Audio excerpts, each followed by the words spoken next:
Hello, my beautiful souls. Welcome sa ating tarot reading sessions. Keep in mind, general reading po ito. Maaaring mag-resonate, maaaring hindi. Kunin nyo na lang po kung para sa inyo and leave the rest. Maaaring mag-shift the energies or magkabaliktad ang sitwasyon. Kaya kayo na pong bahala kung saan kayo nakalugar sa reading natin. Okay, let's see.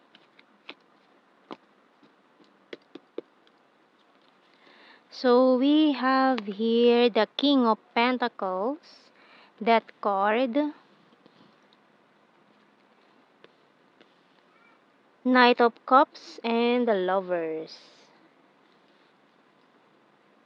Queen of Pentacles, the Eight of Wands, Four of Cups, and Justice card.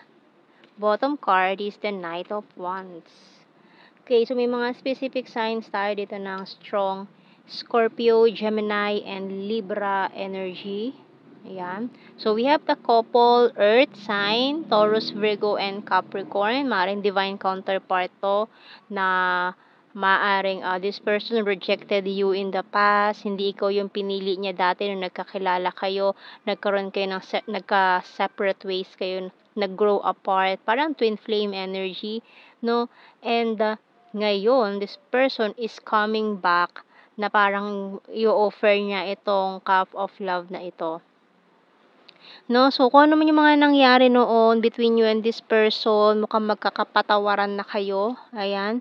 So, tingnan natin anong message ng Archangel natin.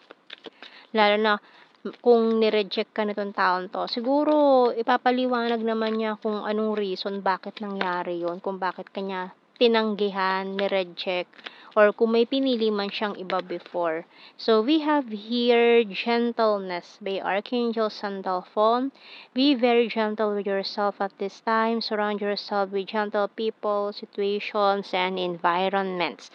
So, mukhang may mga change of locations din na mangyayari dito. Maaaring change ng work, may nadestino sa ibang lugar, at muli kayong magkikita nitong taong to. Mukhang yung bagong trabaho mo malapit sa kanya or baliktad siya, yung trabaho niya malapit sa iyo, ganyan. So, tingnan natin. Kaya parang magkakaroon ng chance, no? Itong connection na to na parang binitawan na before, parang inisip nyo na hindi to magwo-work out or hindi para sa isa't isa, ganyan. Marami pa kayong ibang priorities, sweets. So, parang may mga peace offering pa. Ayan, bibigyan ka ng mga sweet na food, favorite mo, ganyan, na maaaring peace offering. We have here tree and diamond, doll, snake, airplane.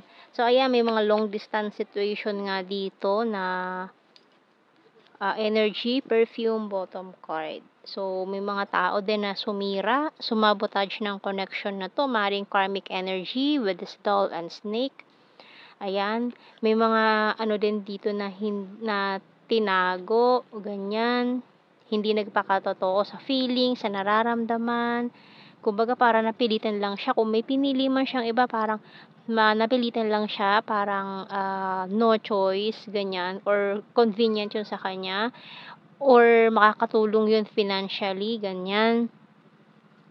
So, ilalabas din niya kung ano yung reason.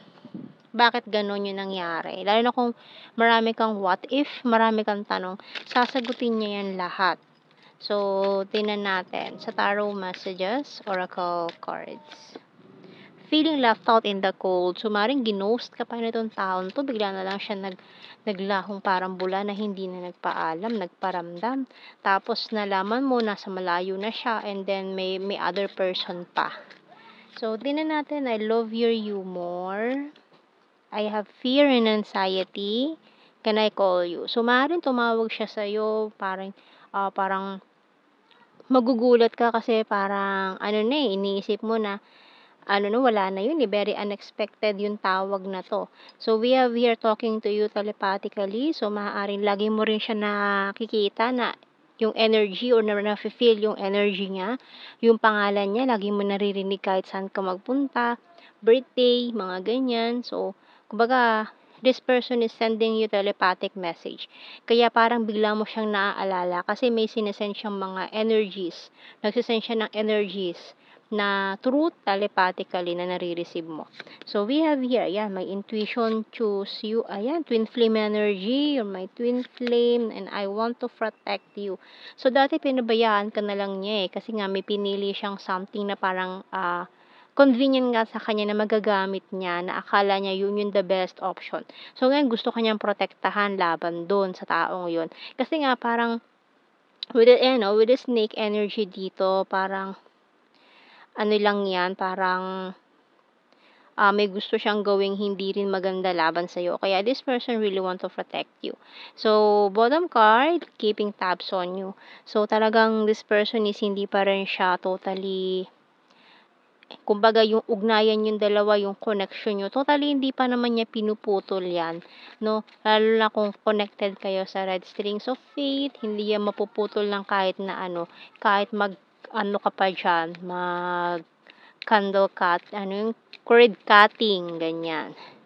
So, kahit putol-putulin mo yan, kung connected kayo, babalik hindi naman sa babalik, kumbaga, hindi naman mapuputol yan pwedeng mabuhol, pero hindi yan mapuputol ng kahit anong gawin mo. So, we have here, I'm starting to understand our connection. Ayan, I love you. You don't know how hard it was to let you go. I don't react when people mention you. Para naghihintay lang siya ng sign from you. Ayan. I know that I crossed the line with you and I left when I saw you with someone. And I couldn't let you get close to me. Ay nga, dahil nga may someone else kaya hindi kanya mapalapit or hindi kanya malapitan dahil dun sa person na yun, no? Kaya maaaring yung third party na umiwas ka dahil meron na pala siyang iba. So, tingnan natin, my life is not as together as it seems. Pero tingnan mo, anong nangyayari sa kanya ngayon, no? Parang everything is falling apart. Kumbaga parang nagtatago lang siya, nagpe-pretend lang siya na everything is okay, everything is under control. Pero behind that smile, behind that wonderful post sa mga social medias niya, akala mo okay na okay siya, masaya siya, nakatawa siya. Pero behind that is, yung mundo niya is nagpo-fall apart without you. So, tingnan natin sa blue card. Kaya dahil nga tumakbo siya, ayan, we have here attraction and acceptance. Ayan, so kumbaga parang tinanggap na lang niya na parang karma niya na yun, na nangyari yun sa kanya ngayon kasi everything is falling apart kasi ginawa niya yun sa'yo. Pero may mga pinaplano yan. Mukhang may plano siya or aayusin muna niya lahat ng gusot, ng gulo na pinasok niya bago siya huling humarap sa'yo. Kasi, hindi pa niya totally kayang humarap sa'yo ngayon. So, tingnan natin. Kuha tayo ng initials. Pwedeng initials ng pangalan nyo. Anything na pwedeng mabuo na connected sa inyo. Okay, so let's see. Letter C, V, U, M, Q, O, F, I. Letter K, Z, letter E, bottom card. Okay, so let's see sa ating general signs and messages. So, mga keywords na lang to. Hindi na natin kailangan i-explain. Ayan. We have here water signs. Cancer, Scorpio, Pisces. From North PH. Very serious. Cute and chubby. So, may mga malapit sa lake. February 7. Visayas. Cancer sign. Travel, kung long distance, travel, August, logical, very loyal, friendly, trustworthy, talented, beautiful, from Luzon, July, animal lover, number 4, need more signs. Okay, so kailangan pa ng more signs. And we also have here cup, another water sign, Cancer, Scorpio, Pisces. So maaaring neighbor niya lang pala yung pinili niya, kaya convenient, malapit, ang dali puntahan, 'di ba? So we have here air sign, Gemini, Libra, Aquarius, and ayan na, karmic relationship. So mukhang karmic relationship nga yun. Aayusin daw muna niya yun bago siya lumapit sa'yo. Okay? So yan ang ating reading, my beautiful souls. Thank you for watching. Take care and God bless. See you in our next reading, guys. Bye-bye.